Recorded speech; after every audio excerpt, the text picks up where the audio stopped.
गेल्या 3 वर्षांमध्ये पालिका निवडणुका झाल्या नाहीत। पालिकेमध्ये प्रशासक बसलेले आहेत।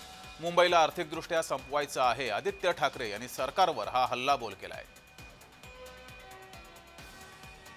आणि 2022 पासून जवळपास निवडणुका ह्या झाल्याच नाहीत। काही आधीच्या कोविड काळामध्ये झाल्या नव्हत्या, नंतर पाहायला गेलं तर जवळपास आता 2.5-3 वर्ष झाली, पण निवडणुकाच झाल्या नाहीत या शहरामध्ये। निवडणुका झाल्या नाहीत म्हणजे शहरं बंद आहेत का, असं नाहीये।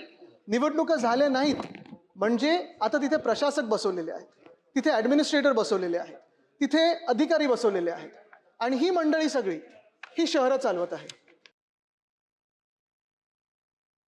गेल्या वर्षापर्यंत साधारणपणे गेल्या वर्षापर्यंत 2022 पर्यंत 3,500-4 हजार बसेस आपल्या मुंबई शहरात होत्या। मग त्याच्यात मिनी बसेस होत्या, मीडियम रेंज बसेस होत्या, लॉंग रेंज बसेस होत्या। ह्या सगळ्या आता कमी करत चाललेले आहेत। कोण कमी करतंय हे?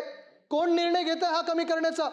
जर मुंबईचा आर्थिक कणा मोडायचा असेल तर पहिला घाव हा BST वर कोण मारत आहे? अध्यक्षामध्ये याचं उत्तर आज आपल्याला मिळालं पाहिजे, कारण तुम्ही आणि आम्ही आपले कितीतरी इथे आमदार आहेत, 36 आमदार मुंबईचे आहेत, आपण सगळे हाच प्रश्न विचारतोय की BST ला संपवण्याचा प्रयत्न कोण करत आहे?